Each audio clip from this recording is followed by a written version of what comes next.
Here we are, back with the Dojo Media Show. I'm Logan, this is Raphael, we are Dojo Media Co.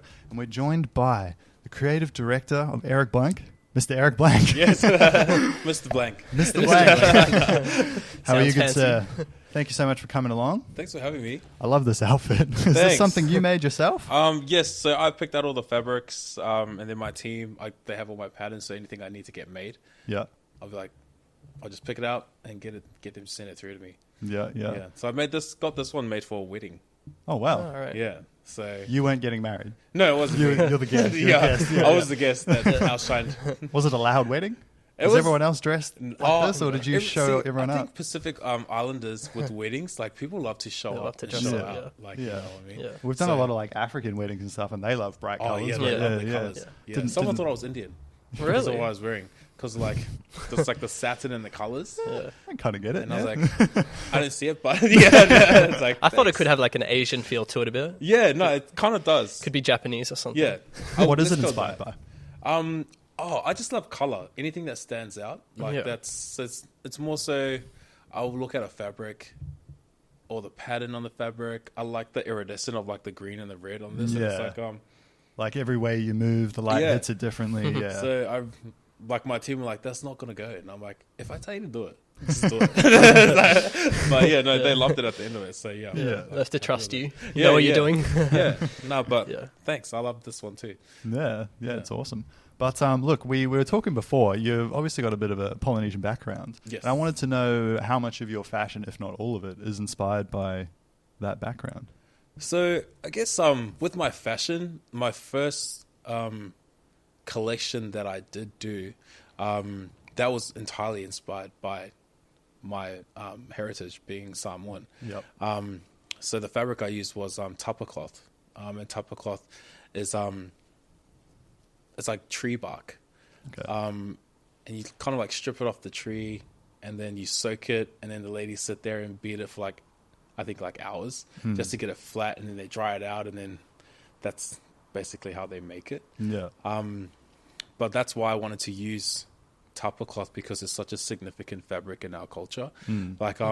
Like Fijians use it, Tongans use it, the Cook Islands use it. Like Is it Samoans. specifically for clothes, or the tree itself is? No, so it wasn't. It's more for like back in the day, it was more for like massive events, like royal events, or like funerals. It used to be gifted to families because it was currency back in the day. Yeah. So that's why I wanted to use something that was so significant to the culture. Like if Polynesian people saw it, they're like, "That's tapa cloth. Yeah. That's from the Pacific." But yeah, so my first collection was inspired by my culture. Let's dive into that first collection. So everything Yeah. about it. Why did you make a collection? How What long part- ago was it? Yeah. Like, Yeah, it what's was, the journey? 2021. Well, I had been like the concept had been in my mind for like 2-3 years. It was more so just how was I going to execute it at a level that I was going to be really happy with, and if I was going to execute it, where did I want it to go? Yeah.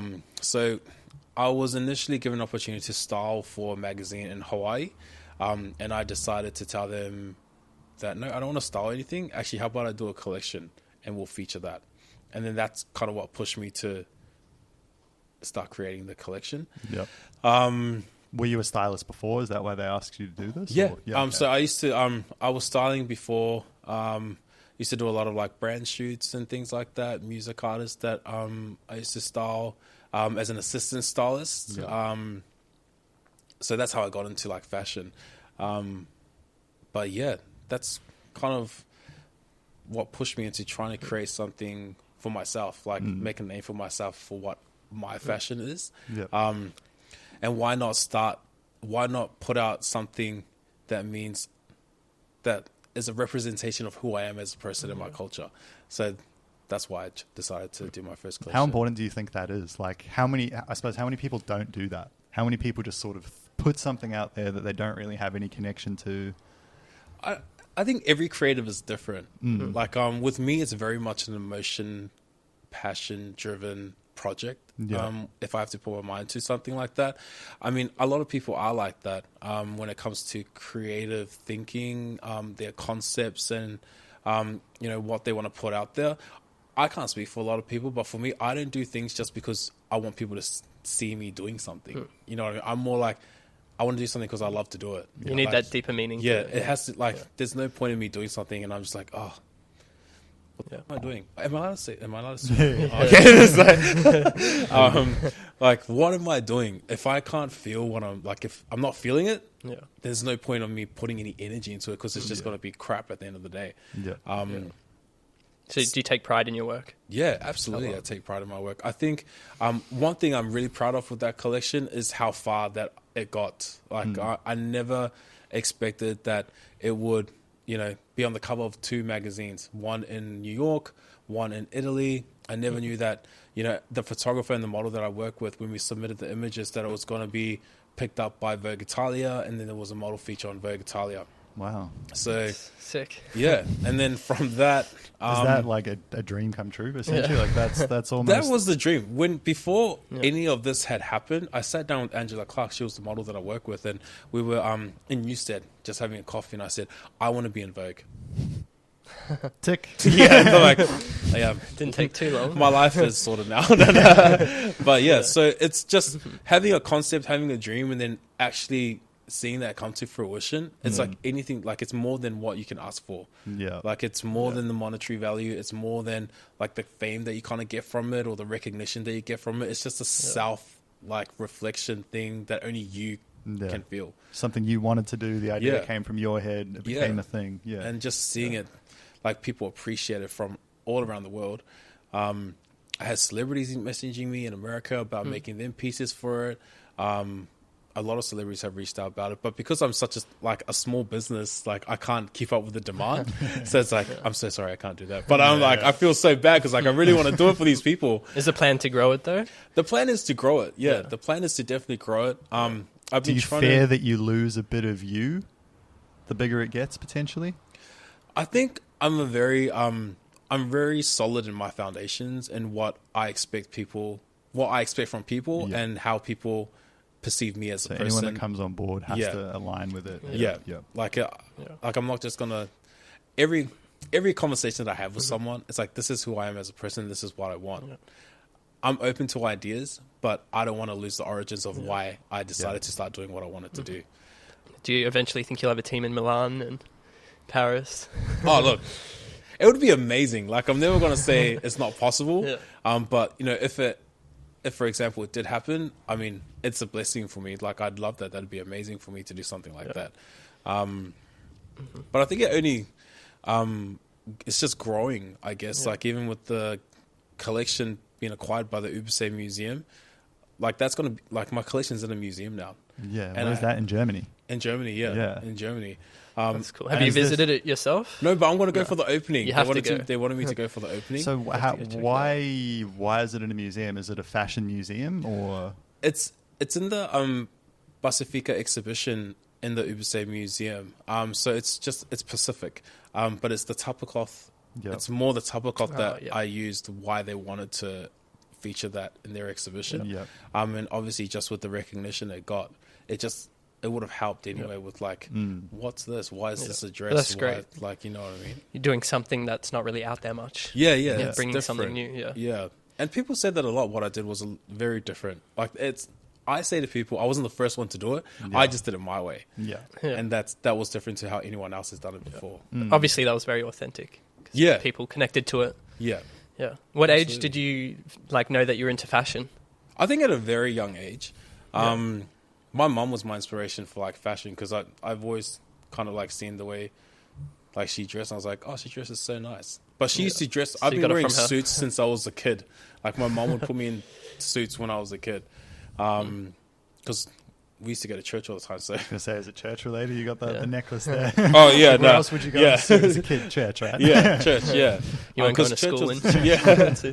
But that's another thing why I love suits, because I've been wearing it since I was a kid. So that's my obsession, is like suits. Yeah. Why? Do they make you feel a certain way? Yeah. What is it about them? I think because I used to have the same thing. I used to love Mad Men as a TV show. Yeah. And I was like, I need to be a man wearing suits all the time. Yeah. And I've had like one suit my whole life. I haven't actually gotten into it. But I used to have that feeling. So what is it? Yeah. I think for me, like a suit is more like when I'm wearing a suit, I feel powerful. I feel like in control. If I step into a room wearing a suit, You feel like a a CEO. really, really good suit, like a tailored suit, I feel like I'm the boss. Yeah. Like, you know what I mean? I mean, I can walk into a room with other people wearing suits as well, but because mine is better than theirs, I'm just like, sorry, but like, The perception that it gives off too, like it like makes you look like a tidy, clean person as well. it right? does. So, It gives like there's a level of confidence. There's a level. I think it's also like, I don't know. There's just a power when it comes to someone wearing a suit. It's just really strong. Gives a strong perception. And do you usually wear Nike socks with your suits? Oh, do you know what? Or is that I just always today's wear. special? I love Nike. So like, if I'm not dressed up, I'm literally always in Nike. sneakers or like I'm decked out in Nike. I love Nike, but that's why I was like, bring it into your suit, at least at least the brand is red, so it kind of goes with what I'm wearing. Yeah, but yeah, no. But so when did the suits start becoming loud? I'm imagining your mum was probably just dressing you in like plain suits, like black coats, that kind Well, of thing. actually, there's a photo of me wearing a suit, a two-piece, like a vest and the pants. It's this pattern. Oh, yeah. The Black and white. Should have black and white, worn yeah. it today to blend Yeah. into the gown. There's an actual word for this, and I feel really bad that I don't know what this is called. Anyone watching, look at his chair right now and I comment. know. It's actually called. It's like those It's illusions. like a teeth. It's like something. Can't remember, but this is really bad. Especially if I'm a stylist and into fashion and I don't know what. That's really bad. But yeah, I do have a picture of me wearing a suit that's this pattern. Yeah. Yeah. And did you find ever like, I know, for instance, at my high school, someone would come in with like loud clothes. They might get teased for it. Did you ever go through that kind of phase? Because I know there's also the other side where like now as a grown adult, when you see someone owning something they wear, you're like, fuck, I respect that. Because even if hanging up it looks silly, but on a person they rock it and it looks good. I think as well, Yeah. if you are a fashion designer, you get more of a green card. Like you can stand out. You have to. Like no one's going to expect you to come in wearing normal clothes. Well, I've always been really confident in my wardrobe, in my fashion choices, and I've always gone for out of the box. Yeah. Like I've never really wanted to like. I've always wanted to stand out. Yeah, and I think that's a big part of my brand is standing out. Like if I go anywhere, I want people to be like, "Oh, there he goes again." Like you know what I mean? Yeah. I mean, It's it's not exciting. his wedding. What's he going to wear this time? Yeah. But I enjoyed that wow factor, like that shock value when people are like, "Oh, I love what you're wearing." Like I get a thrill out of that because when I put it on, I got that same thrill. So it's Probably a big conversation starter too. yeah, it is a good conversation starter. No, I don't actually recall ever being bullied or caught out for my fashion. I do remember one time, but that not as a child, but in my adult, like in my adult years, there was a thing that like I had worn to a club, and there was some stuff going around about it back then. But that was the only thing that I ever got. But it wasn't even that bad. Yeah. Like you know what I mean? It was just like someone said something about my top, but that was it. You know what I mean? Like As a fashion designer, it's yeah, like, it's how just could like- you? yeah, but no, I think but I'm very lucky and blessed too. I'm surrounded by a lot of really like supportive.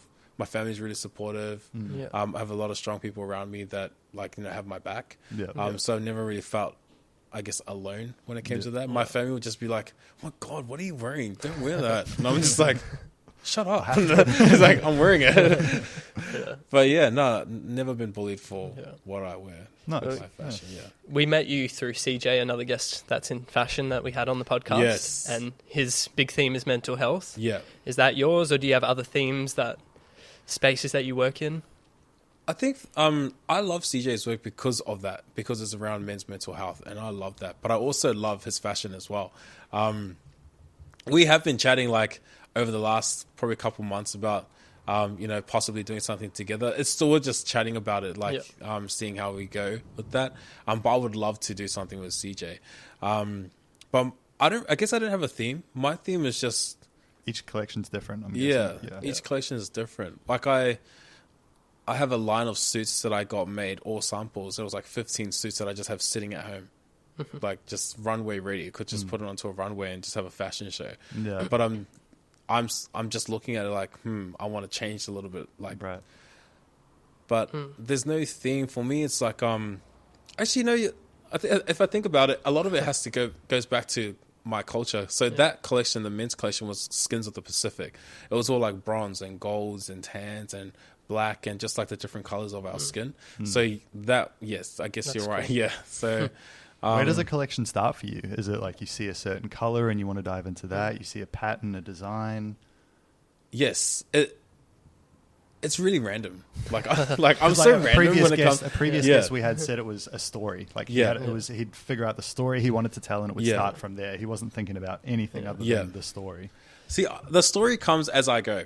Like with my collection, the Masiofo collection, my first couture collection, that came to mind just because I thought that there was something I didn't see in the market in my own culture that hadn't been done. So I thought, let's try this. It's never been done before.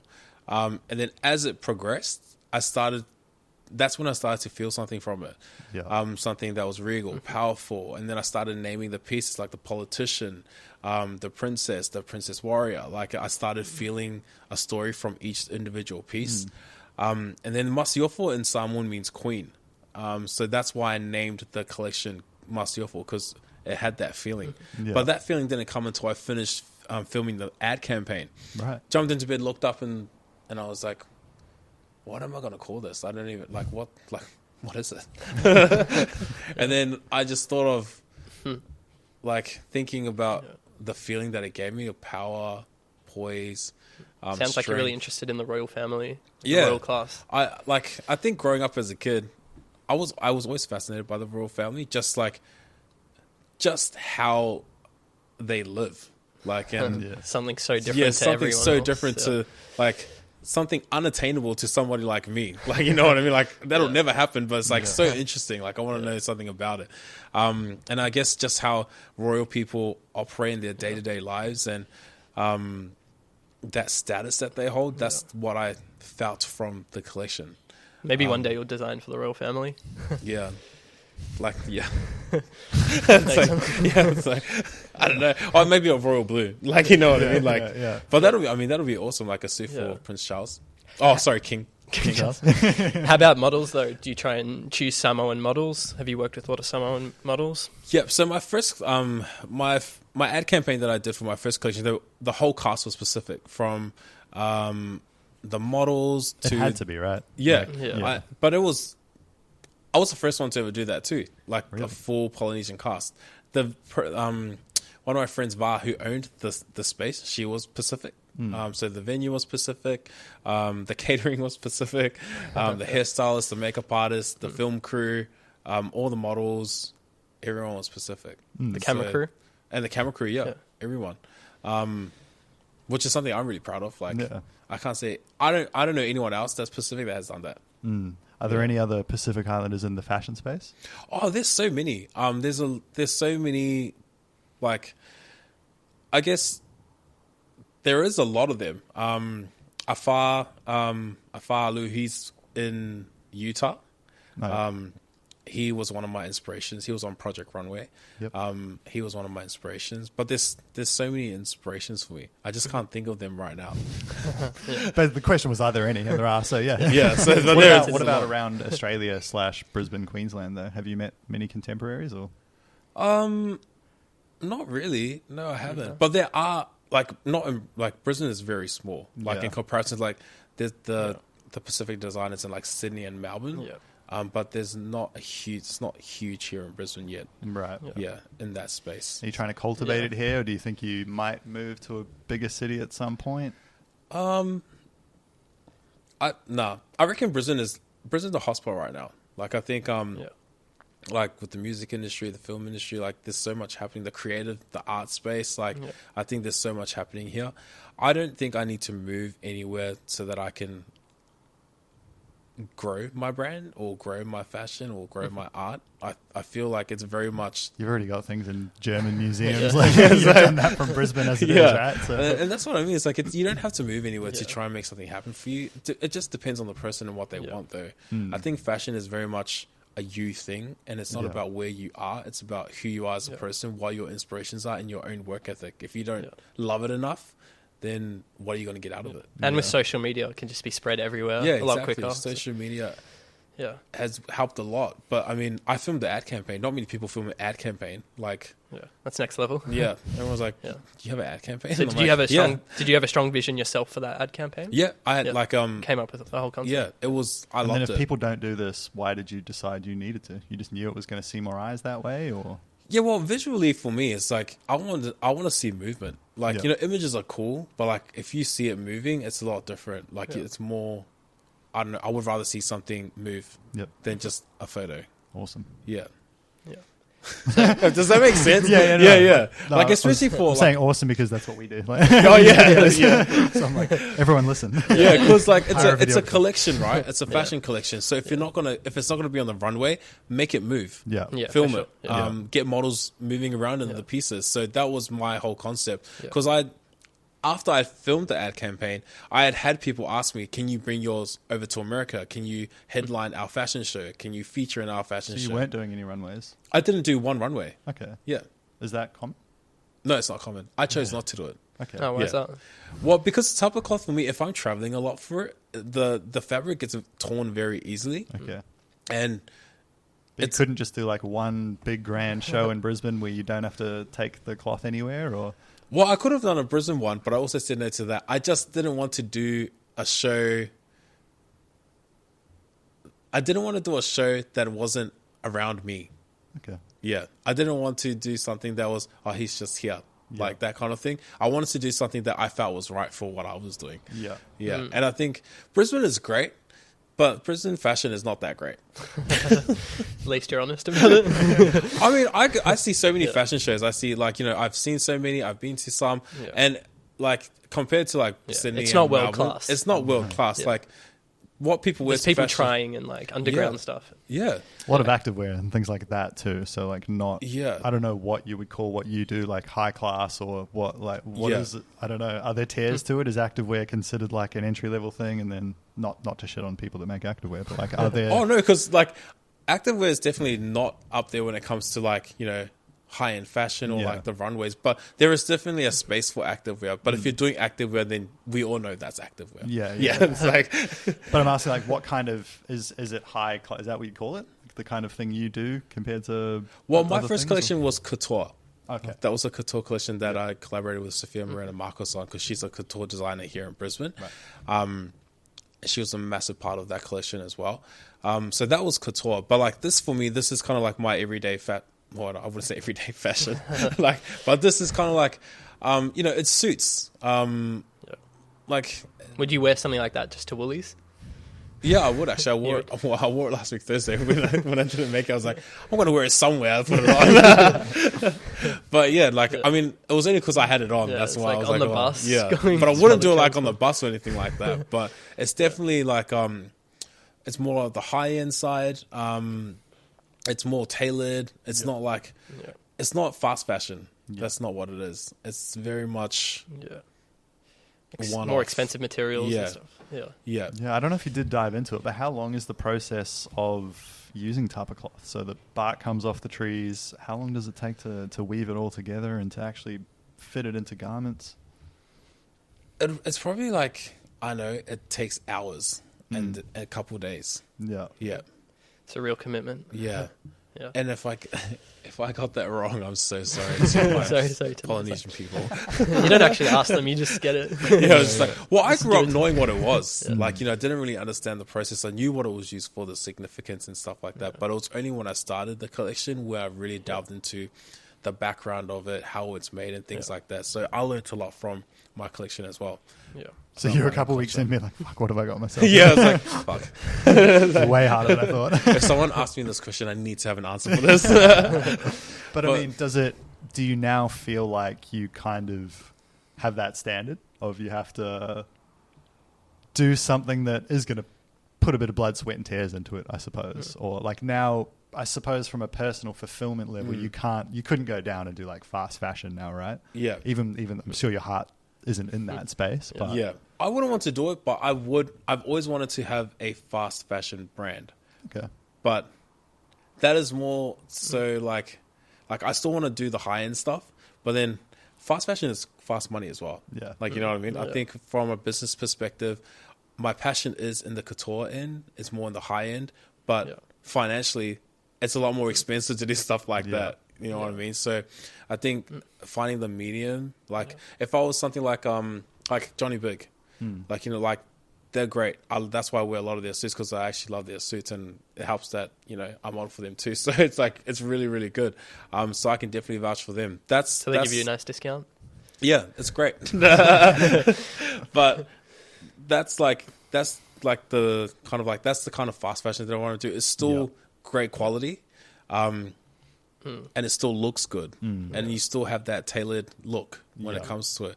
But that's the thing as well, like with fast fashion, you get to really shit stuff too. I was going to say, what's like the worst part of the fashion industry? What's the biggest downfall?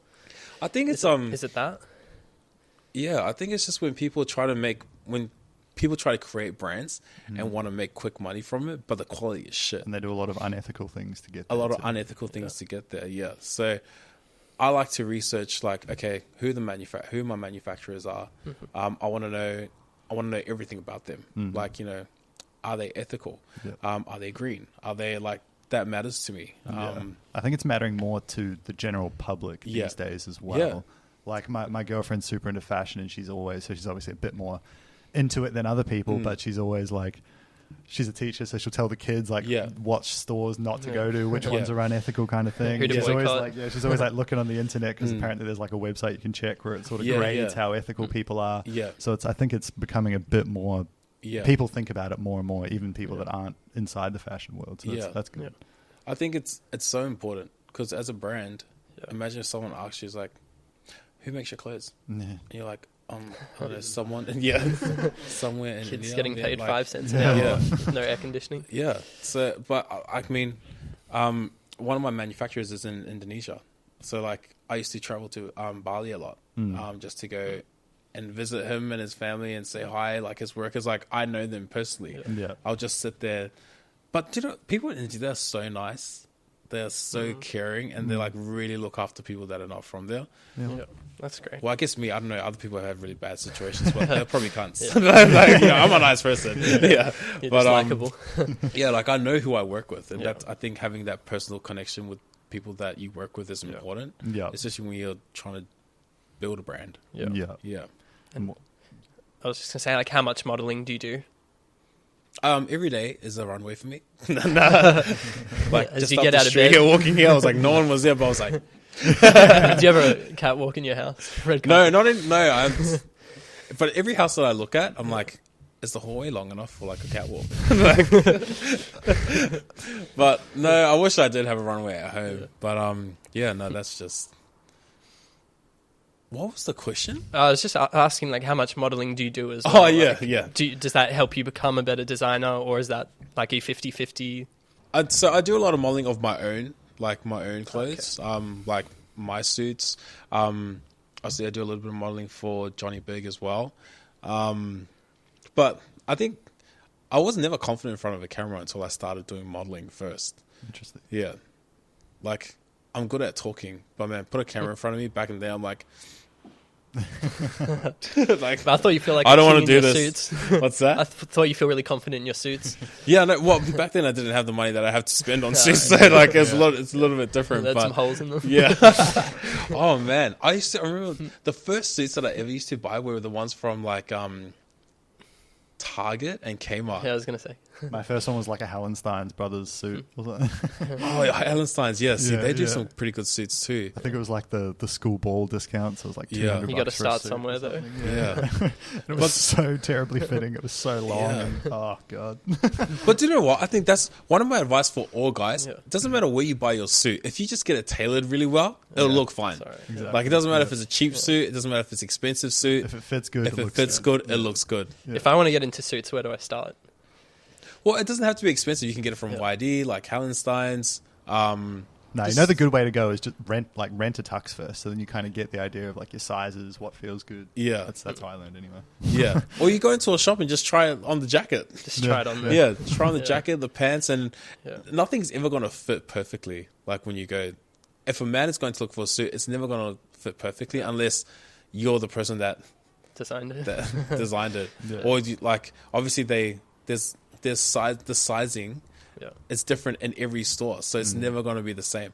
Like I could be a large in one store and then go to another store and I'm an XXL and I'm like, great, I feel fat. I want to go back to the other one. Like, you know what I mean? It's like, that's like politics. Yeah. That's politics. What's politics? Like, well, okay, cool. They like undersize or like make the smaller sizes bigger? Yeah, just the sizing. So like, it's a bigger, same size, but it's like labeled bigger. Bigger, yeah. Damn. But that's what I mean about it's different. It's like all shoes, right? Like, I'm sure, Nike and Vans 9s are different kind of thing, but it is true though. See, Air Maxes, Nike Air Maxes are 12. I can't fit. It has to be a 13. But I'm a 14 in other shoes. So it's how frustrating is that making things for people to wear then? Like, I suppose for a model specifically, do you just know that it's not going to fit them perfectly and they just have to, or do you just make minor adjustments as you get the model? Well, don't you like measure them first? Yeah. But see, I've never. You wouldn't tailor make a thing for one model, would you? Or is that how you do it? You probably don't have the model. Yeah, I don't. Yeah. It's like starting to think one. Yeah. So I did just recently. I did one for Bride, but that was made to fit. Yeah, like you knew who the bride was. I knew who the bride was, so that was made to fit. But if I'm doing a collection, generally with a lot of people, it'll just you make it at sample sizes. Yeah, which is really, really small. That's like 6. And I know there's a massive movement about like diversity and sizing and stuff like that. But I can honestly say to everyone out there, when you're trying to create something like a couture collection, the fabrics are very expensive. Yeah. You have to be very smart with how you're using your fabrics. Every inch counts. Every inch counts, which is why a lot of it is made in sample sizing because it's so expensive to make. Obviously, if everyone had millions and millions of dollars, you could make it in bigger sizes, but I think for small businesses, that's why. And I think a lot of people should understand that too. Because a lot of people are like, why didn't you make it for bigger girls? And I'm like, I'd love to make it for bigger girls, but I don't have the finances to make it for bigger girls. Especially if it's like a collection and you don't know how it's going to go. Yeah. Yeah. No, we had the same conversation with Chantel, who was on a few weeks ago, starting her activewear brand. And people are saying the same thing, like, why aren't you making the extra large size? It costs so much. Like, we can't start with that. Yeah. I mean, a lot of brands do start with just the smaller sizes first, and then as they grow, they add in the sizing. I think that's something for a lot of consumers need to think about too. When people are starting their brands, it's not cheap to start a brand. Yeah. Speaking of smaller sizes, would you ever make suits for kids? Yeah, I'd love to. Cool. I'd love to make suits for kids. I've been thinking about doing it, but again, it's kind of like I've got so many things in my mind that I want to do, and I just need to nail it down. But kids wear something that I think would be awesome. Yeah. I love the idea. Like you see little kids rocking like, I mean, you even see kids rocking like polo shirts these days. Like sick ass brands. You're like, damn. Kids, you're going to grow out of that in 2 weeks, but awesome. Yeah. Like parents spend a lot of money on their kids these days. Like some kids, like with their Instagram pages, I'm like, I think that's a bit too young to have an Instagram page. Yeah. But I suppose there's like also becoming just the other kid influencers and stuff. So I suppose they got to look good to influence the other kids, right? Yeah. Like who's that kid who like unwraps toys or something for like $4 million a month? You should suit him up. Can you send me his Instagram handle, please? It's like, hey, can I make one for free and then the rest you can like. Well, I mean, you did mention like certain celebrities reaching out to you. Are you going to get to a point where you do like want to target a very specific individual for things you make, or is that not really? I think it's I'm also, if I had the resources, I'd love to do it for everybody, and it's not. I'm not just going to say yes to like just anybody, and I'm not saying no to people because I don't want to work with them. It's just because of my resources. And because there's so much coming.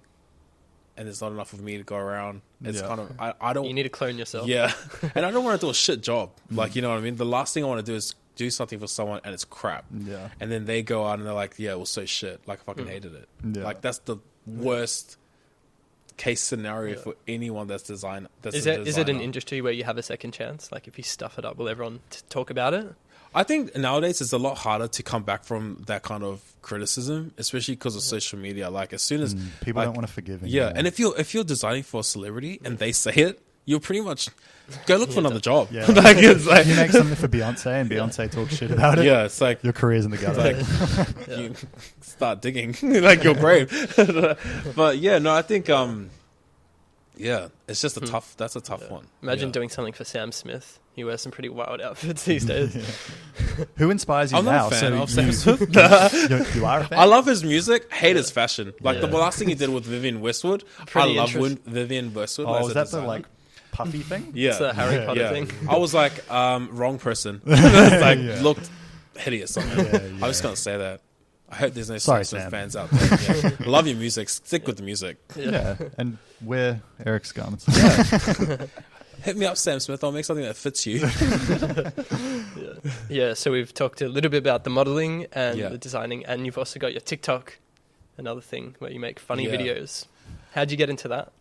It was actually through COVID. I think a lot of people like got into TikTok through COVID. Pretty normal story. Yeah, it just helped me not kill my partner. Like, basically what it was. Yeah. But you know, I think TikTok is TikTok was an escape almost, like during COVID. Yeah. Like there was literally nothing to do. Yeah, Like, even I made a few too. Yeah. Did you make any? Nah. I made a few Oh, silly such a ones. liar.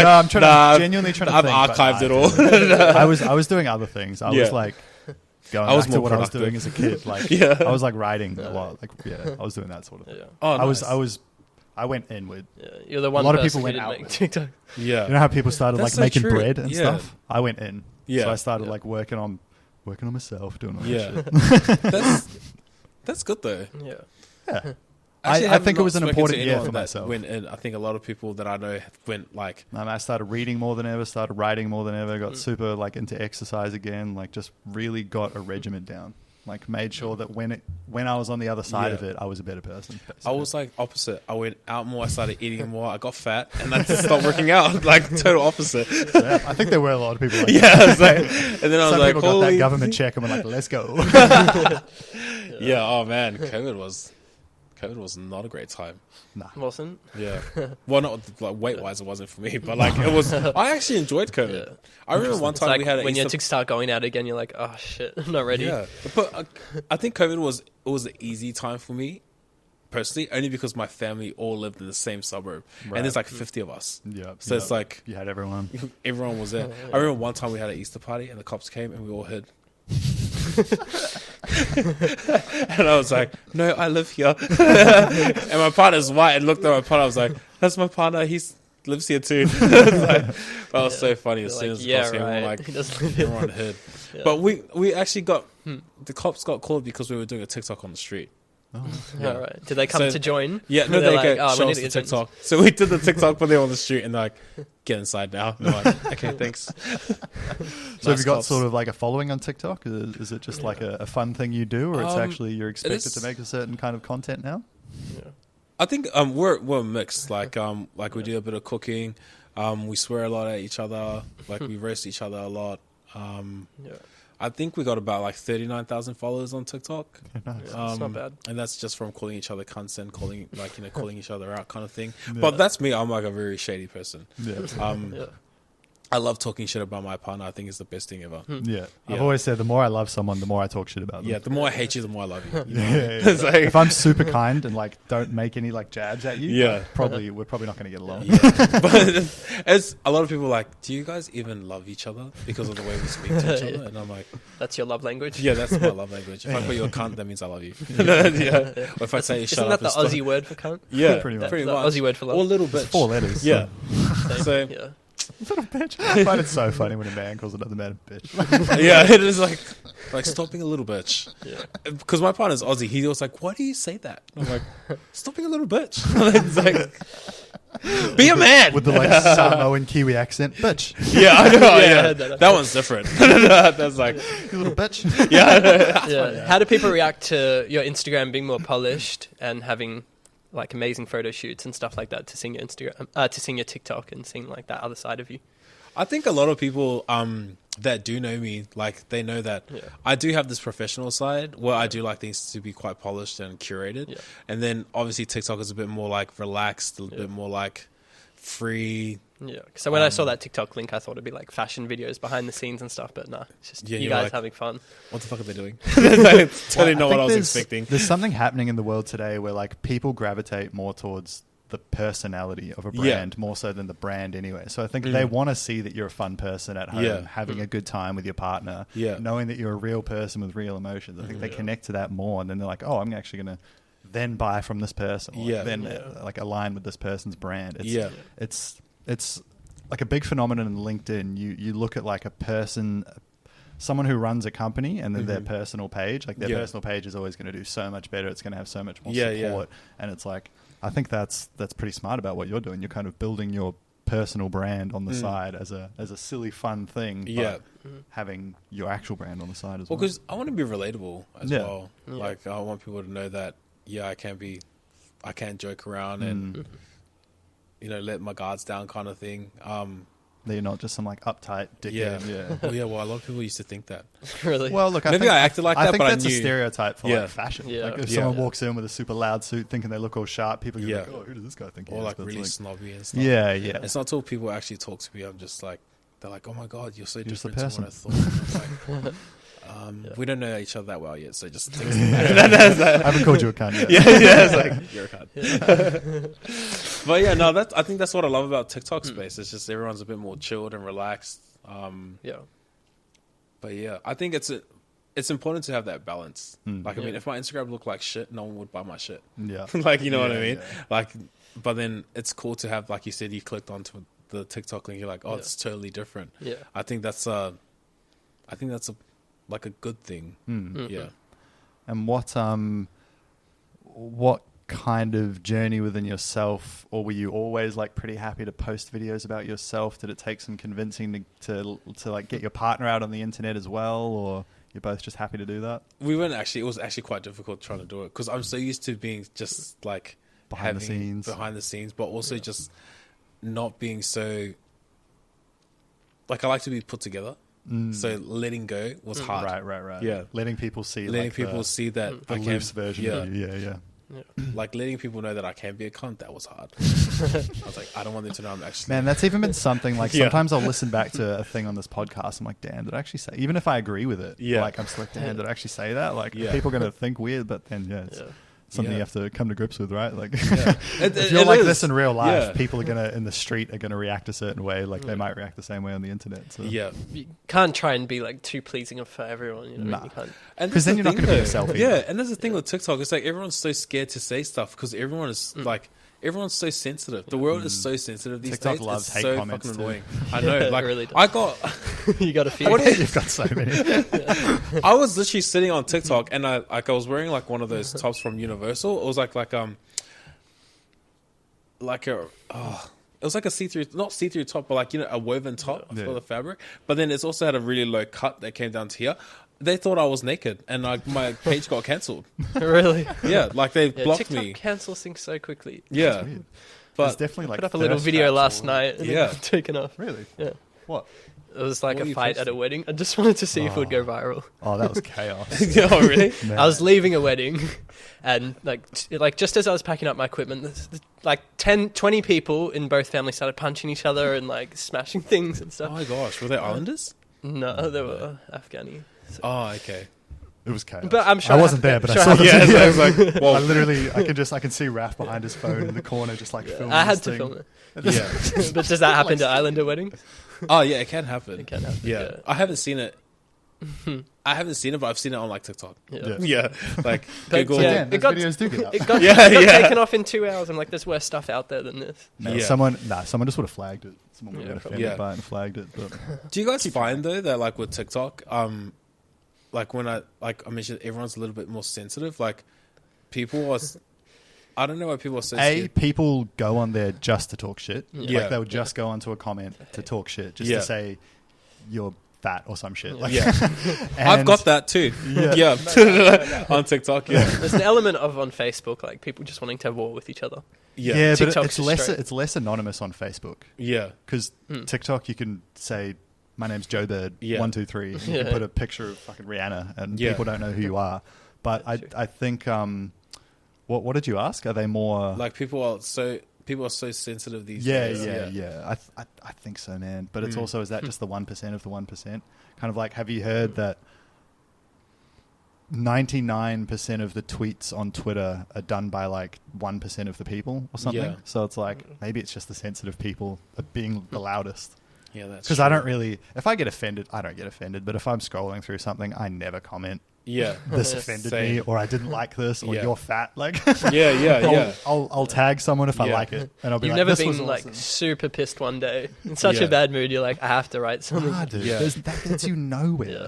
But see, like sometimes it's also like even for me, it's hard sometimes to do TikToks that I want to do because I get paranoid about the cultural response. Like I don't want to offend anybody, even though I'm not intentionally trying to offend anybody, but people will make it a thing.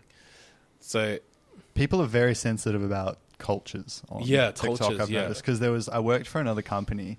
They were doing a podcast, and on the podcast, someone was talking about an Indian girl who did mukbang or something. Yeah. That whatever that is, it mukbang? Yeah. And he just described how she was eating, and then apparently that's wrong because Indian people eat a certain way, and people were just flying into this video, hating on this guy, just describing another video because he got this one little detail wrong. And it's like, man, I'm Cultural sure appropriation. Yeah, it's Yeah. like she probably doesn't really care about that one little detail. Yeah, it's just like, I'm eating, dude. Yeah. So I think there's definitely that. I don't know why people what it is, and I think it's also just a big society thing. People being offended on behalf of other people. Yeah, it's like I've heard like people in wheelchairs at comedy shows. The comedian will point out the person in the wheelchair. Yeah. Someone else will be like, "Hey, you can't do that," and then the Yeah. wheelchair person will be like, "No, that was fucking hilarious. Keep doing Yeah. that." Like they want to be. They want to be included in everything, so like Yeah. it makes you less normal if I Yeah. can't pick on you as well, right? Yeah, no, I totally agree. Especially if you go to a comedy show, just expect to be caught out. Yeah. You know what's the craziest thing nowadays? When comedians say it's a joke after their joke. Like, they have to No, say it. you know what I hate? And Jimmy Carr does this so much, and I don't even mind Jimmy Carr, but he goes, Yeah. I'm going to get cancelled for this. Don't say that. Don't say that. He's just trying to be, like, provocative. I hate that. I hate people he's trying to never be going to get provocative, cancelled. too. Yeah. Yeah. But As is it everyone sometimes knows. so, like, people know not to take it too seriously? Nah, I think he's trying to get attention. Just trying to get attention. Honestly. I think He's because like, he was just about to make a I might- Nazi I joke. might is get the one I'm yeah. envisioning. And he's like, this is going to get me cancelled. And it's Yeah. like, just say the fucking joke. Because dude. when he Like, says it, everyone's like, "Oh, what's Yeah, he gonna yeah, say?" yeah, Like yeah. it's like that. it's a like- weird one. Yeah. Yeah. But look, I wanted to get back to, you said you had some inspirations when you were younger heading into the thing. Who inspires you now? Where do you look for inspiration? Inspiration comes to me in different forms. Like Of course. if I just like someone can inspire me, just a random person that I'm like something that a random person is wearing. Yeah. I'll look and be like, "Oh, I love that." Like that can inspire me. Or sometimes I like to get away and just go to the beach or go to the hinterlands and just like zone out Yep. and not connect with anybody. Then I'll get inspiration from Within. not communicating with anyone. There's no one way for me to find inspiration. I think for me it's all about my mood, where I'm at, who's around me, the people that I'm with, what I'm seeing on that day, what I'm feeling that day, or a color that just pops up that, like I was looking at the lights changing and I was like, imagine an outfit like that. That kind of, like that could inspire me. Yeah. Then I'm just like, that'll look so bad. And it's been done before, so you know what I mean. Like, it's never just one idea or one thing. Do you ever think something's might actually turn out bad, but like I want to try it anyway? Yeah, the suit I thought was going to turn you out have to bad, take but risks, I wanted to take a risk with it. Yeah. And I've never seen it. I've only seen the samples. I never seen like anything, like I didn't see it as a whole. Yeah. I was even like, oh, I don't know if that's going to go, and I would just do it. Just do it. But yeah, no. So inspiration comes in all different shapes and forms. Yep. Yeah. Yep. And then, so how do you kind of decide when something is actually worth going for? If you're battling, this might not look good. Yeah. I just have to try it. Surely there's sometimes where you go, no, I'm not going to try it. I'm not going to try the color changing Yeah. outfit. What is it? What convinces you to not go for something? I think when I have to think about it if I take a step back, it doesn't just feel natural. It doesn't feel natural if it's not organic, or if I don't feel like, if I don't get the feeling of, oh, that was really cool, like that kind of relaxed feel from something, then it's not right for me. You've kind of, I don't know why, you didn't even word it amazingly, but I kind of get the same thing, like if I'll come up with like a video idea or a movie Logan idea. just came for my English. but It was worded okay. You got the idea. No, I mean like it wasn't too profound, but just the idea that it didn't feel right. Because sometimes I'll like have an idea and then something about it is just like, nah, and then you have another idea 5 minutes later and you're like, for whatever reason, this feels warmer inside of me. Aren't there all these videos of editors saying like, this looks amazing, no, this looks shit, 10 minutes but later? that's once you're in the process. I'm thinking about once you're in the process, you're in. You've got to commit. Whether it looks shit halfway through, you've got to finish it either way. I've never done anything where halfway I'm like, I regret this. Yeah. Because like you said before, like I try to make that decision before I start anything. Yeah. Like I might make a little tweak here and there, but the concept's still the same. I'm still happy with where it's going or the direction that it's going in. But like you said before, if I have a relaxed feeling about something that I'm doing, then I'm doing the right thing. I think everyone says intuition. I think intuition is so important. Like sometimes you just got to go with your gut. Yeah. I totally agree with that. The gut, I don't know, the gut is almost the thing you can trust more than the heart, because the heart takes you on an emotional journey, right? I feel like the gut is much less emotional. The gut remembers things. The gut remembers consequences and other things. But that's so true though. Sometimes it's like you can love something, like, and your heart can be so put on doing something, but that something might not be right. It's just something that you might not even be so the best person to do that thing. So I think that's a really good point that you made too, just being able to separate the two. And like less is more. Less trying to make as much as you can all the time. Less is more while I'm sitting here in this suit, like, you know. Yeah, exactly. But what things so the initial collection that you had, how exactly have you and your brand and your clothes evolved from there? How many collections have you done total now? So that was that was my only one that I've done. That was my first one that I've done. I still do the styling and the modeling and the content creating on the side. I still work a full-time job as well. And what would that be? What's that? What's your full-time job? Oh, so I work for I do public relations and media. So I'm a communications associate for a government agency. Cool. So still in the creative field? Yeah, still in the creative field. Yeah. But I can't say it on camera. Good. Yeah, so CIA might come. But what were we asking there? Yeah, so sorry. That was my first and only collection that I've done. The one that I did 2 years ago. I have been working on my next collection, but just haven't felt the right vibe yet. Like I have an idea and then I have to sit on it and I'm like, no, that's not right. I have a color palette. It's not right. Like I don't want to do anything that doesn't feel right because it's just going to be a shit show. And I want to do something that's going to be as inspirational as my first collection or more. You have to top it every time. I have to top it. And it was hard to top the first one. So I'm like... That's in Vogue in a museum. If I don't get Vogue this time, then I failed. But it's going to be on billboards and stuff. Well, with the next one, you do it traditionally, have a runway and everything like that, or I want to do like a runway or fashion show.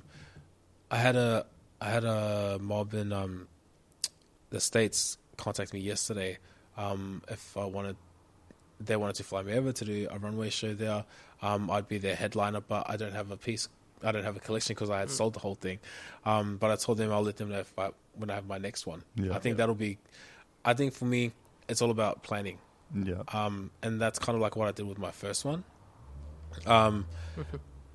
Especially planning what? Everything from production to distribution. To distribution and where I wanted it to go. So before I had even had the collection, I knew which magazine I was going to go into. But then all the other magazines came along too, which was even better. So I already knew media-wise how it was going to be published. I already had, what radio stations I was going to go on to talk about it. And I don't think many people think about that. But because it's a small business, it's just me. I have to think about that because if I don't think about that and I create a collection and it goes nowhere, what was the whole point of all of that? You know what I mean? That's a waste of time. in my mind. Yeah. Some people would be like, I'm happy to have this whole collection just sitting in my house doing nothing. No, like, Not you. who ever said So that? you got a lot of people excited for this next collection, just waiting. Yeah, a lot of people have said that are really excited for the next one. I'm excited for the next one. I'm excited for It's it. like, just waiting for when it's going to happen, Yeah, really. Excited Yeah. and nervous and all those Yeah. things. When you finish the first one, how do you feel once you sell that? Well, no, I felt like I never really finished. That's what I mean. There can't just be like you've cut off that Yeah. loose thread and it's all Yeah. done now, and you're just like So they say with films, you never finish a film, you just quit. You just Yeah. yeah. Well, like that's exactly right. Like as soon as I Well, finished because that it first actually collection- legitimately has a legacy now, though. Too, it's not finished. Yeah. Like it's in a museum. It's going to Yeah. continue to be seen in different places. So it's- Yeah, in 2,000 years. Yeah, and I'm so proud of that. Like I don't know anyone that has achieved that Yeah. for a first collection. Mm. You know what I mean? Yeah. Like it was mammoth. Like what I got out of it. Yeah. And that's something I'm so proud of. And I'm so grateful for all the people that I work with along the way as well, that believed in me, that supported me. Because that first collection, how I funded that, I did a fundraiser. yeah. Wow. For Yeah. GoFundMe? What's that? Was it a GoFundMe? No, it was like I literally Kickstarter. did tickets. I made really? tickets and I sold it. And I gave like I think it was like 1,000 tickets or something like that. I was really stupid though. I gave away so much money. I was like, I did a fundraiser to help me, and now I'm giving all this money. I don't back. 'Cause it was actually- I don't cash actually need that prizes. much. I did cash prizes. So I think I fundraised like about $5,000. Gave And away I gave four. yeah, I was like, I think it was like 2,000 or something. And I gave. I was like, what the fuck? How would you do that differently now? Though you'd maybe like make something for them. What do you mean? or- Like, was it gift cards or something? Yeah, so it was like the fundraiser was tickets. So every ticket was like 20. Should have been like, you get to model for me. But yeah, no. Hopefully one day, I can get that second one out. Yeah. Okay, well, so you've done Vogue, which is pretty amazing. Like, what's the next biggest goal after that? If there- See, or or was it just do Vogue again? hopefully, but I think I want to do something more focused in Australia. Like I've always wanted to hit the Australian market. Do you want your face on the cover of Vogue? Probably not my face. Yeah. It's like if it's a little bit skinnier, maybe. But yeah, no, I think I want to focus on like showcasing the culture, my culture in Australia, in Australian fashion. I mean, there's a huge movement with like Indigenous fashion at the moment, which is great I was to gonna say, see. could you see a crossover with that? Would that work? Like Pacifica and Indigenous, or I could honestly see it. Like I could see it. I've actually spoken to like an Indigenous designer as well, and just like throwing some ideas. Like, hey, give me some of your fabric so I can design some suits. Like, just those types of collaborations would be awesome. But for me, it's like if my work is getting recognized in Europe and America, but not so much here in the country that I live in. Something ain't fucking right. Like, you know what I mean? It's like, I mean, like it's awesome? yeah, but it's yeah. It's also pretty cool. I'd love it if like people wanted to fly us over to America. Yeah, I think it's great. But I mean, Australia's home. Like, Yeah, it's your home. yeah, like I want it to be, Yeah. And New Zealand. and New Zealand You too. want- Like in New Zealand as well. Do you want Like, to grow it in New Zealand? yeah, everyone in New Zealand was great too. But that's what it means. Like New Zealand, the Pacific, America, like Europe, like it got that far. Yeah. I mean, it was over here was great because I did a couple interviews with ABC, which was really, really good. I did like a mini doco with them, which was great. But when it comes to like more of the fashion side, I mean, ABC's not fashion, right? Yeah. It's like they're telling stories. Yeah. I want to do more like fashion. Yeah. Yeah. How do you see the industry evolving in any way? Like, for instance, I see things on runways where there's like UV lights coming down and revealing dresses as they come. Yeah. I've had ideas of like, can we incorporate film and storytelling into fashion runways in a different way? Yeah. What's a way that you see it evolving? The storytelling, like I love that, and I think Indigenous fashion, they're great at doing that, the storytelling when they do their runways. But I think what people need to remember is that the fashion is all about the clothing. Yep. And anything that happens on the runway is to help elevate the fashion, and set the experience of Like, the do you think fashion some show. people think it's just about the models too much? I think some people, I think it's not so much about the models. I think people are so concerned about, I think it's great that we have this diversity thing and people are so into it. But I think it puts a lot of pressure on people as well, because they don't want to look like they're not being diverse enough, or they're not being inclusive enough. They're trying to tick all the boxes, and I think that might be a little bit stressful, especially if the aesthetic of that brand is a little bit different. Like, you know what I mean? Maybe it has to be somewhere in the middle. It's been so far on one side for so long of just but yeah, I guess when it comes to where I see fashion going, right now fashion isn't that great. Like, if I look at it, like worse than it's been previously. Yeah, just like in the last couple of years, it hasn't been that great. Like, I mean, if you're thinking about Alexander, globally, everywhere. Like globally everywhere, it hasn't been that great. Everything looks the same. Yep. Like, I don't think, like, I mean, Met Gala themes haven't been as good. Yeah, the Met Gala, yeah. I mean, even the Met Gala fashion, like, hasn't been that great either, like, in the last couple of years, but... Is it more, how you were saying, are people concerned about the model? Are people concerned about the gimmick too much? Or, like, what it is more than the clothes as well, sometimes? Yeah, I think people... Like the Met Gala. Yeah, I think people, like, when you go to a fashion show, it's not even about, like, you know... You're going to a fashion show, I think you need to also be wearing fashion. Yeah. Like, you know, when you're going to a fashion show. Yeah. And I think, I'm not going to talk about the world, I'm just going to talk about Brisbane, because I think this is where I live here, I see it. Brisbane fashion shows, people don't know how to dress. Yeah. Like, I should be like people would rock up like wear dress kind of thing. Not saying we look like absolute shit. Yeah, for no, a fashion show. Yeah. For a fashion show, like, you know what I mean? Like, people just don't know how to dress, and that's just the truth. People are not going to like me for saying that, but it's true. Yeah. Like, and another thing too with Brisbane fashion is that there's a lot of older Anglo-Saxon people up in the top that need to go. Like, your time is done. Yeah, you need to go. Like, we need new fresh blood. I think that's with everything. Yeah. I think everything needs like, a bit of a refresh. Yeah, like, and that's the thing. It's like, you know, Brisbane isn't evolving because the people at the top haven't evolved. Yeah, they haven't evolved. They still want to have control, but what about the thing? What's that? The thing of like people not getting paid as well. Too much exposure. What do you mean by not getting paid? Like models just doing it for exposure while everyone else is getting paid a lot. I've heard of this sort of thing happen in Brisbane a lot. That happens a lot, though. It happens a lot. Like, you know, models do it for exposure, but then it's okay if, it depends on who you are, though. Like, you know, if you're an up and coming model and you don't have a portfolio, then it's a great opportunity for exposure. For your first few gigs. Yeah, for your first few. But, you know, if you're an established model and you're with an agent, and you're getting campaigns, then you should be getting paid. Yeah. But then no model would do it. No model would just do it for exposure if they're getting paid. Yeah. So, I guess unless it's a huge opportunity. Yeah. Unless it's a huge opportunity, that they're going to get something out or they're going to get a deal from it. The exposure is worth you doing it for free. Yeah, is what I'm saying. Yeah, but I don't know. I've not heard in the modeling industry of people not getting paid. That's good. Yeah. Yeah. Good. But you have. I just know about one. Can you just tell me? Just one? I want to know who it is. Yeah. Some people are upset. I think it's because the person who was running it, I think they were making heaps of money. And then everyone else is volunteering and putting in so much effort and time. Yeah. I think you're talking about. I don't know who you're thinking. Well, that comes down to the organizers as well. Like, you know, they're profiting from these events.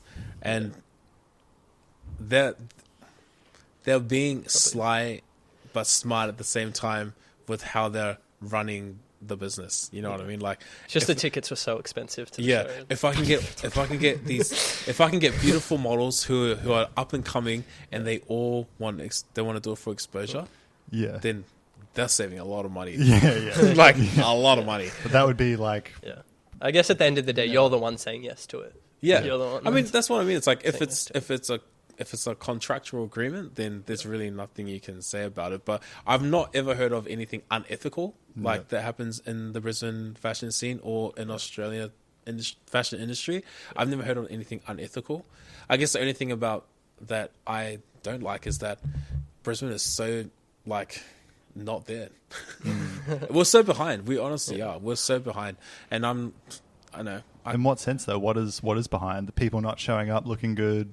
What else? People look like crap when they go to the Brisbane Fashion Show. But is that it? Is that the only thing is that needs like, to change? There's got to be more. Walking around the CBD, people aren't as dressed up as Melbourne or... Oh, no, see, like everyday fashion, not everyday fashion is fine. You just mean at the shows. I'm just talking about at a fashion show. Within the industry, like, like, I mean, if you look At least that makes you look good. Yeah, well, I always make sure if I'm going anywhere that everyone's like, I mean, if you're walking in as a creative director of a fashion brand, you shouldn't walk in looking like trash. yeah, right? exactly. Yeah, exactly. But that's not that. But like, I take pride in the way that I look, and like, if I'm entering a room, that's what I want. I want people to go like this, and I'm just like, Yeah, I see you. don't look at me, but look at me. You like, you know what I mean? But I think it's too many people at the top that need to go, and they just need fresh blood. What stuff are these people at the top stopping from happening, or what are they enforcing that needs to go? Like, what is it? I think it's more so like it is changing. Old mindsets. Yeah, Like, is just that what old it is? mindsets. Just the way things are ran. Yeah. As well. Like, I mean, I see a lot of small fashion shows that happen around, with a lot of people that are always at the same shows that look like they shouldn't even be at the show. Right. That are just there because of clout. Like, there's people that are there just for the photo, just to be like, oh, I'm here. I'm like, your dress is shit. Get out. Like, why are you here? Like, you know what I mean? That's just I the noticed truth. that even at like music concerts, though, there'll be like 20% of the crowd that's literally just there to get a photo, and they're not even like listening or paying attention. Kind of thing, and it's weird. Do you think the videographer needs to dress up? 'Cause I filmed a few fashion shows and walked in and been like, fuck. No. I think if you're the production crew, no. No. Like, if I'm on set and I'm working, I'm like all black. Yeah, I'm just like sneakers, shorts, and a tee. But if I'm attending, Probably can't move like too. yeah, well in that, right? yeah. No, I can't do shit. Squatting's in this. probably hard. Yeah, I'm sitting like this. I'm I trying was not to like- rip the fucking seams. I probably shouldn't have worn Kmart clothes to a fashion show. But like, there's nothing. Nothing To me, it's better. not about the brand that you're wearing. It's how you present yourself. Yeah. That's How you what- pull it off. Yeah, how you pull it off. Some people just have no self-awareness with what they're wearing. Like, I mean, I could say I look great in this, but someone else would be like, what the fuck is he wearing? But I don't mind that they say that, because I know I look good in this, and what they're wearing is not as good as what I'm wearing. So I'm just like, we're going to have an eye off. Like, let's see. who Looking up blinks and down first. each other's Yeah. outfits. But I'm confident in everything that I put on my body.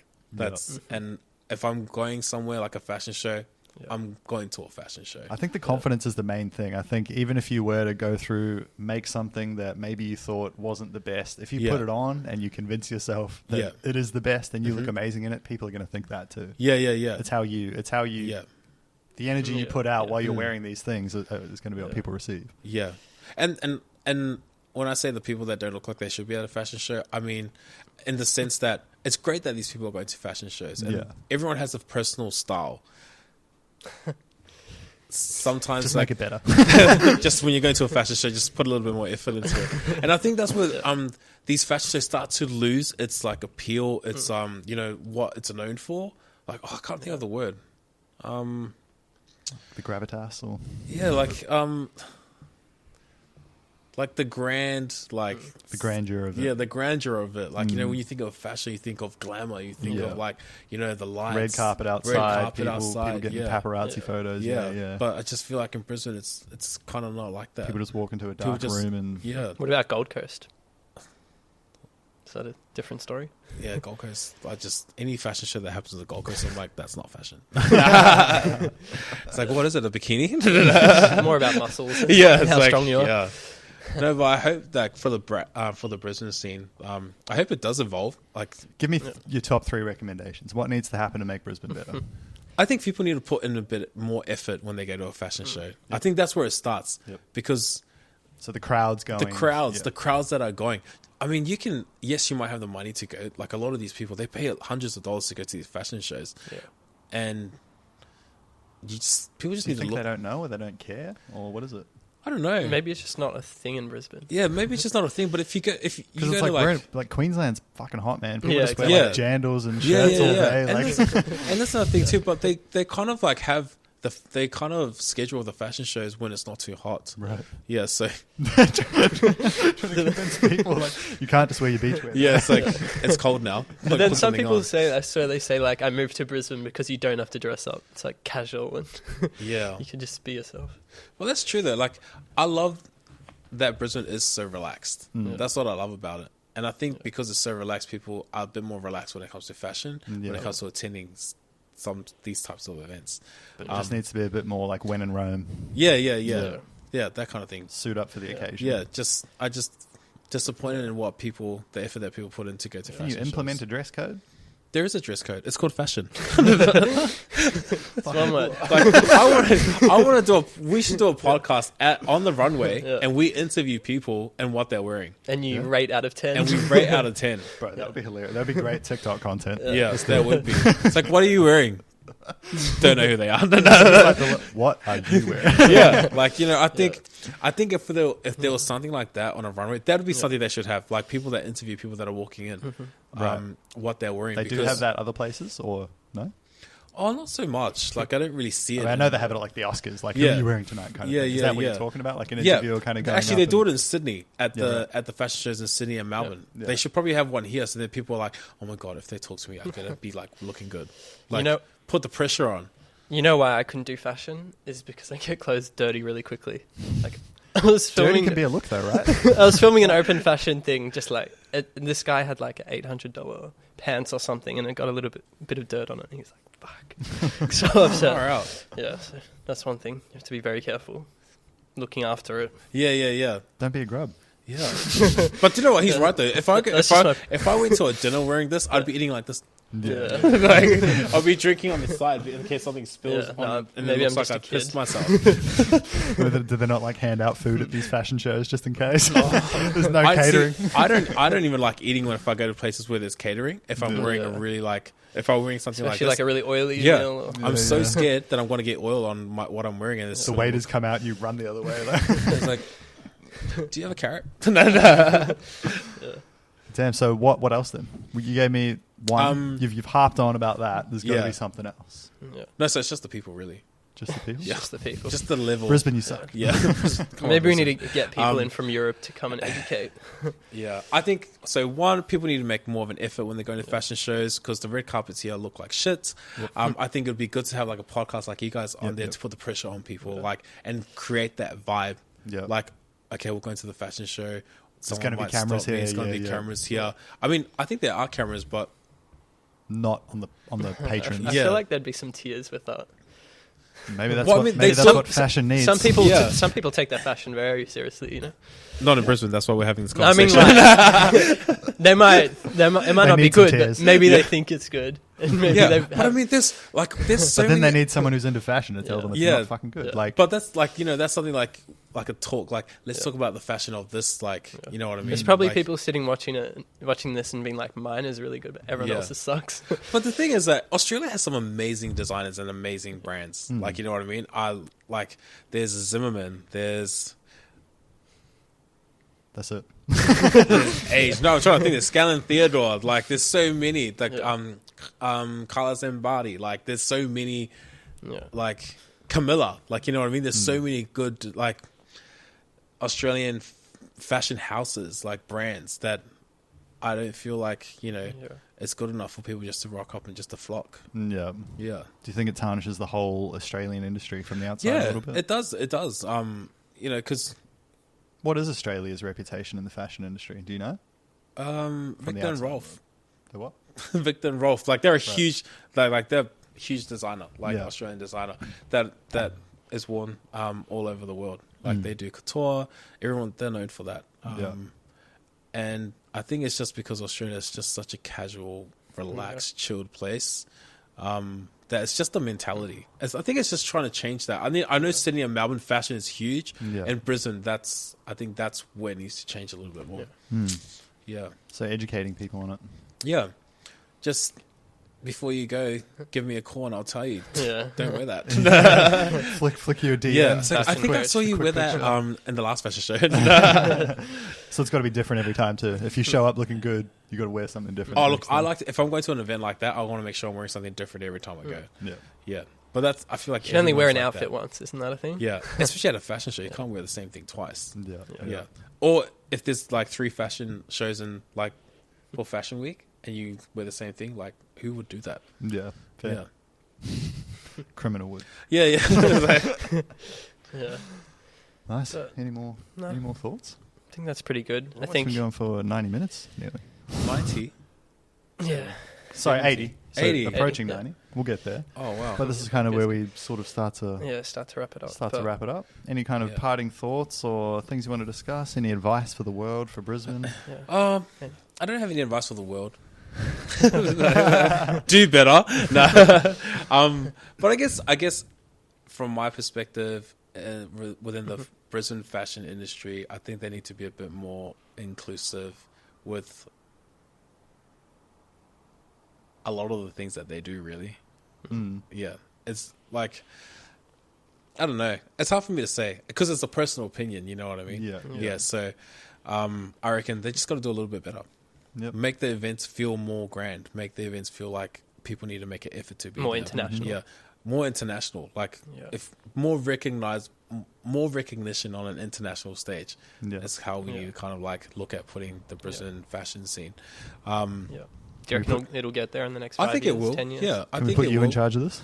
Yeah, it will. The when president of the when fashion people get told society. that it doesn't look good. Like, you know what I mean? Like, But it's like, no, it does, in all seriousness, it sounds like there needs to be someone kind of spearheading this movement, whether it is you or someone else. Like, it's not just going to change by itself. Even if all those people at the top die off, that doesn't mean it's just going to be better the next day. So I just think they need a new, like new blood is what they need. Too many old people. Young They blood. need to just step down. Young blood. I mean, fashion is pretty, like, it's becoming more and more common among young people. Yeah, like as a thing to absolutely. pursue. Was it when you were younger? For me, I guess. I mean, like friends and stuff. Though, did you have many other friends that were into it, or all my friends were into fashion. Yeah, cool. Like, we all used to go shopping together. Like, we used to. I guess we were the ones that people knew, like, oh, they dress really well, like, because we loved our fashion. It was a whole, like, there was a massive. Do you have a group name? What's that? Do you have a group name that everyone knows when you walk down the street together? Nah, people just hated us. No, it was just. I was just surrounded by a lot of fashion. Like, you know, a lot of my older cousins, they were into fashion. They were all hairstylists. Some of them were stylists. Some worked in TV. Some worked in film. So I was surrounded by that from a young age. So I felt like it was just a natural progression for me to go into it. Would you ever like costume for film? Make costumes for films or anything like that? I'd love to. But it's a lot. That's a lot of work. Obviously, it's a completely different field than you're in. I suppose it wouldn't be like original stuff either. You'd be making things for periods or something like that. Yeah. And I think with my fashion, definitely it's more. I like to do what is right for me and what feels good to me. I don't. Maybe if it's the right story that you connect with. Like I a Pacifica story potentially. Yeah. Then maybe I should write one set in New Zealand. Let's get onto it. Yeah, let's do it. Whale Rider 2. Stop. Oh man, but thank you guys for having me on your show though. I loved it. We've been trying to do it for a few weeks now. Had a few things come up. Last week I was like, it's Easter weekend. I want to say one analogy that I've said on the show before, and it's kind of thrown at people that aren't, maybe think they're not interested in fashion and how I've always viewed fashion. I compare it to food. And it's something that we all have to partake in. We all wear clothes every single day. We all eat every single day. But some people just choose to take it that little bit further and become a chef. Some people become fashion designers and design clothes. And I feel like people need to think about it like that way. Fashion is something that we literally all partake in every single day, whether we think about it or not. Yeah. That's true. Like the Devil Wears Prada. That's why people in Brisbane should be caring about it. Yeah, absolutely. But the Devil Wears Prada scene? Yeah. I haven't seen it. My girlfriend's been trying to get me to watch it. You know when she's wearing where she's wearing the blue top and then Meryl Streep turns around and she goes, that's cerulean. Do you know how many people have died to make that sweater? And you just racked it up out of a secondhand box in, like, what do you call those places? Like op shop? Op shop. Yeah. But not a good op shop. Thrift shop. Thrift shop in America. Thrift shop. That just reminded me of that analogy. Yeah. Oh, nice. Like that's like, you know, fashion for everyone. Like it starts up here and then it just comes down to everybody else. But like you said, everyone partakes in it. Fashion is like food. Just some people eat a lot nicer food in fashion. Some people become chefs. Some people just go buy fast food. Yeah, and I'm very passionate about it, which is why when I talk about Brisbane fashion, it's like it can be quite direct. Yeah, obviously, it's like you're talking about it. I don't want to say in a negative way, but like in a negative connotation, hoping that it gets better. Yeah, it gets Which better. is high standards. Yeah, Yeah. which is clear. You're not. Yeah. You've said you don't want to leave Brisbane, so it's clear that you've got your roots and your feet firmly planted here. Mhm. Yeah. So it makes sense that you want it to be better. Yeah, absolutely. Just like we want it. We don't even think it's necessarily bad for our industry, but of course we want it to be better. Yeah. Every industry wants it to be better, right? Yeah. Just makes sense. And I think Brisbane, like I said before, is like it's such a hub right now. Mm. Yeah. Like for so much talent. Yeah. That talent just needs to be given some space to like shine. Yep. Yeah. I agree. But yeah. Let's hope we can give them the space. Mm. Any more thoughts, Ralph? No, I think that's amazing. Great conversation. Yeah, Thanks. I loved it. Oh, that's good. I hope you guys enjoyed it. I Yeah. enjoyed it. Yeah. I didn't even realize Yeah. we had talked so long. No, thank you so much for coming. Thank you, Marty and Catalog Music, for letting us shoot in this amazing record store every week in Fortitude Valley. Come along and grab some records. Where can people find you? Oh, so it's Eric Blanc on Instagram. Oh, my name is Eric Blanc, so if you Google Eric Blanc, you'll... Yep. If you Got Google a website, me, you'll TikTok, see me. Just Google Instagram. me. Yeah, no. All of it? TikTok, Instagram, LinkedIn. It's a bit boring, though. YouTube. But basically more just TikTok and Instagram. Nice. Well, everybody go check them out and support the Brisbane scene. Thank you. Thanks, guys.